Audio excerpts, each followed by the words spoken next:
ابھی آپ کو بتائیں کہ پرواز جس نے ٹیک آف کیا تھا دبئی ایئرپورٹ سے پاکستانی حدود میں داخل ہو گئی ہے۔ آپ ناظر بھی ملاحظہ کر سکتے ہیں، سابق وزیراعظم نواز شریف 4 سال بعد وطن واپس لوٹ رہے ہیں اور امارات ہلز سے ٹرمینل 2 وہ پہنچے۔ 4 سال کے بعد وہ وطن واپس لوٹ رہے ہیں اور پرواز پاکستانی حدود میں داخل ہو گئی ہے اور اب سے کچھ ہی دیر بعد اسلام آباد ایئرپورٹ پر لینڈ کرے گی اور اسلام آباد ایئرپورٹ پر بھی مختصر قیام ہوگا۔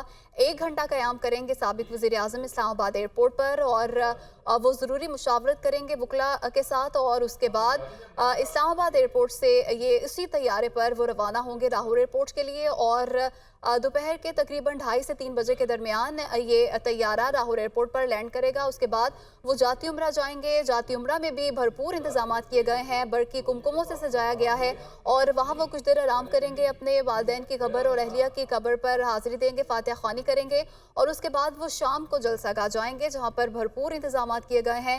نواز شریف کا طیارہ پاکستان کی حدود میں داخل ہو گیا ہے۔ 4 سال کے بعد وہ آج وطن واپس لوٹ رہے ہیں۔ مینار پاکستان پر وہ جلسے سے خطاب کریں گے جس کے لیے پچھلے کئی روز سے تیاریاں کی جا رہی تھیں اور قافلوں کی صورت میں کارکن بھی مختلف شہروں سے پہنچ رہے ہیں اور کل بھی کچھ قافلے مینار پاکستان پہنچے، ان کے قیام کے لیے اہتمام کیا گیا تھا، کیمپ لگایا گیا تھا اور آج مینار پاکستان پر بڑی تعداد میں کارکن موجود ہوں گے اور اسٹیج بھی تیار کر لیا گیا ہے، ساؤنڈ سسٹم لگایا گیا ہے اور بڑی تعداد میں کارکن اپنے قائد کے استقبال کے لیے وہاں پر موجود ہوں گے اور قائد نون لیگ نواز شریف آئندہ کا لائحہ عمل پیش کریں گے اور ابھی آپ کو بتائیں کہ طیارہ پاکستان کی حدود میں داخل ہو گیا ہے۔ لوکل ٹائم کے مطابق تقریباً 9:45 بجے کے قریب اس طیارے نے دبئی ایئرپورٹ سے اڑان بھری اور بڑی تعداد میں لیگی کارکن بھی موجود ہیں ان کے ساتھ۔ تقریباً 194 افراد ہیں جو کہ اس پرواز میں سفار ہیں اور صحافی بھی موجود ہیں اور کارکن بڑے پرجوش ہیں، ان کی جانب سے پرواز میں بھی نعرے بازی کی گئی خوب اور سابق وزیراعظم سے گفتگو بھی کی گئی اور سابق وزیراعظم بڑے خوشگوار موڈ میں دکھائی دیے۔ دوسرے شہروں سے آنے والے قافلے آہستہ آہستہ پنڈال میں داخل ہو رہے ہیں۔ اگر بات کی جائے بلوچستان سے، وہاں سے بڑی تعداد میں قافلے جو ہیں وہ صبح سویرے پہنچے ہیں اور اس کے بعد انہوں نے پنڈال کا رخ کیا ہے۔ گلگت بلتستان سے قافلے رات ہی پہنچ گئے تھے جبکہ مختلف ٹرینوں کے ذریعے بھی قافلے یہاں پر پہنچ رہے ہیں۔ مختلف جو مرکزی لیڈر ہیں جن میں سردار ایاز صادق، خواجہ سعد رفیق اور دیگر لاہور کے قائدین ہیں وہ اپنے اپنے قافلے لے کر آ رہے ہیں۔ پنجاب کے بڑے شہروں سے جیسے سابق قومی اسمبلی میں اپوزیشن لیڈر تھے راجہ ریاض، رانا ثناءاللہ اور دیگر رہنما بھی اپنے اپنے قافلے لے کر آ رہے ہیں۔ اس طرح پنڈال میں جو ہے وہ ہر طرف پارٹی پرچموں کی بہار نظر آ رہی ہے اور مسلم نون جو ہے وہ ایک ایسا پاور شو کرنے جا رہی ہے جس کے نتیجے میں عام انتخابات کی فضا کو بھی جو ہے بنایا جائے گا اور اس کے ساتھ ساتھ مسلم نون کی مقبولیت پر بھی مہر لگائی جائے گی کہ مسلم نون ملک کی مقبول ترین جماعت ہے۔ اس پنڈال کے ذریعے، اس جلسے کے ذریعے ایک بڑا پیغام دیا جائے گا۔ اگر پنڈال میں بات کی جائے تو کارکنوں کا لہو گرمانے کے لیے وقفے سے یہاں پر پارٹی کے ترانے چل رہے ہیں اور یہاں سے سٹیج پر مختلف رہنما جو ہے وہ بھی سٹیج پر آ رہے ہیں۔ سٹیج کی جو مرکزی جو سٹیج کی نشست ہے وہ مرکزی قائدین کے لیے مختص کی گئی ہے جبکہ باقی جو لوگ آئیں گے ان کے لیے پنڈال میں مختلف انکلیب اور انکلوژرز بنائے گئے ہیں۔ خواتین کی بڑی تعداد بھی آج اس پنڈال کا رخ کرتی ہوئی نظر آ رہی ہے اور اس بار جو ہے بڑی تعداد میں کارکن پنڈال کی جانب رواں دواں ہے۔ لیاقت انصاری بہت شکریہ، آپ نے تفصیلات سے آگاہ کیا۔ نواز شریف اسلام آباد ایئرپورٹ پر قانونی ٹیم سے ملاقات کریں گے۔ قانونی ٹیم میں اعظم نذیر تارڑ اور امجد پرویز سمیت دیگر شامل ہوں گے۔ نواز شریف ایون فیلڈ اور العزیزیہ ریفرنس سے متعلق نئی پٹیشن پر دستخط کریں گے۔ نواز شریف قانونی ٹیم سے مشاورت کے بعد لاہور کے لیے روانہ ہوں گے۔ اسی بارے مزید جانتے ہیں نمائندہ محمد اشفاق سے۔ جی اشفاق، بتائیے گا کون کون سے اہم میٹرز ہیں جو لیگل ٹیم سے ڈسکس ہوں گے؟ لینڈ کریں گے جس کے بعد اسلام آباد ایئرپورٹ کے اسٹیٹ لاؤنج میں نواز شریف کی قانونی ٹیم ان سے ملاقات کرے گی۔ قانونی ٹیم میں اعظم نذیر تارڑ اور امجد پرویز ایڈوکیٹ سمیت دیگر جو ممبرز ہیں وہ شامل ہوں گے اور اس دوران العزیزیہ ریفرنس سے متعلق اور ایون فیلڈ ریفرنس سے متعلق پٹیشن اور دیگر دستاویزات پر قانونی ٹیم نواز شریف سے دستخط کروائے گی۔ اس کے ساتھ ساتھ نواز شریف کو ان دونوں کیسز کے حوالے سے قانونی ٹیم بریفنگ دے گی جس کے بعد نواز شریف